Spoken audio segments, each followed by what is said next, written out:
नमस्कार।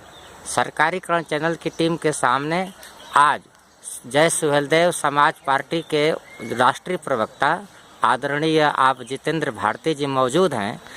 आइए हम इनसे कुछ बातचीत करें और जो गठबंधन है यहाँ की राजनीति में इसकी वर्तमान स्थिति और भविष्य की योजनाओं पे संक्षेप में बात करेंगे।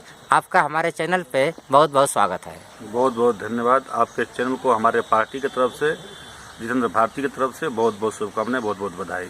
तो आपकी पार्टी ने लगभग 7 सीटें जीता है और गठबंधन ने मजबूती से विपक्ष का दर्जा हासिल किया है, तो इसके लिए हमारा चैनल आपको बधाई देता है और जानने की कोशिश करता है कि मंजिल से इतनी दूर आपका गठबंधन कैसे रह गया। बहुत बहुत धन्यवाद। देखिए, आज के समय में सबसे पहले मैं आपको धन्यवाद देता हूँ, आपको चैनल को, कि सुहेलदेव भारतीय समाज पार्टी आज उत्तर प्रदेश में तीसरी पार्टी बनकर उभरी है और कहीं न कहीं अभी हम लोग को संघर्ष करने की ज़रूरत है।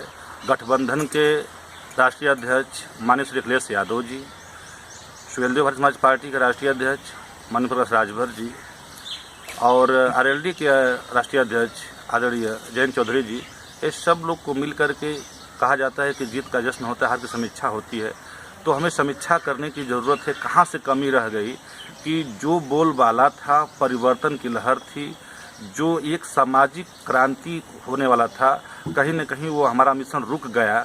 तो मुझे लगता है कि हम लोग कभी कारवां में कोई कमी रह गई है, उसको सुधारने की ज़रूरत है और उस पर हमें विचार करने की ज़रूरत है। जनता में ये देखा जा रहा था कि आपने इतने अच्छे मुद्दे उठाए थे, जैसे कर्मचारियों के लिए पुरानी पेंशन, युवाओं के लिए 11 लाख नौकरियों की भर्ती पदों को भरना और शिक्षा बच्चों के लिए पीजी तक की मुफ्त करना और 300 बिजली का यूनिट, यानी 2/3 जनता के लिए बिल कोई समस्या नहीं रह जाती।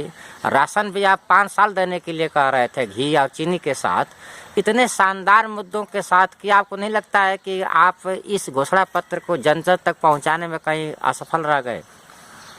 जी बिल्कुल सही कहा आपने। जो मुद्दा था, मैनिफेस्टो था जो जारी किया गया था, कहीं न कहीं जन जन तक पहुंचाने का प्रयास किया गया और जो जनता ये बात समझ नहीं पाई, हो सकता है कि हम लोग को समझाने का जो प्रयास किया और हम लोग वो समझाने में असफल रहे, या फिर जनता को जो शिक्षा, रोजगार, दवाई, पढ़ाई, जो कहीं न कहीं जो हम लोग चर्चा कर रहे थे, उनको शायद या तो हमें समझाने में कमी रही होगी या उनको ये समझ में नहीं आया होगा, पसंद नहीं आया होगा मैनिफेस्टो उनको, हो सकता है वो जनता के ऊपर। नहीं, अभी हम देख रहे हैं कि मीडिया में आ रहा है कि कई बच्चों ने आत्महत्या कर लिया है सपा की सरकार न बन पाने के कारण। तो मुद्दा तो आपका हार्ट टचिंग था, लोगों को पसंद आ रहा था, जो युवा पढ़ रहे थे, समझ रहे थे, और रैलियों में भीड़ जो उमड़ रहे थे, इससे तो वाकई लगता था कि गठबंधन सत्ता में आ रहा है। फिर इस तरह की कमी के बारे में आप क्या कहेंगे?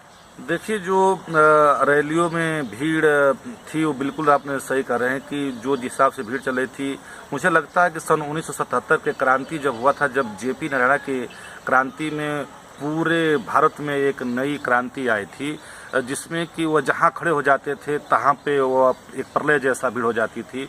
वह इतिहास अपने आप में दोहरा रहा था, संकेत दे रहा था।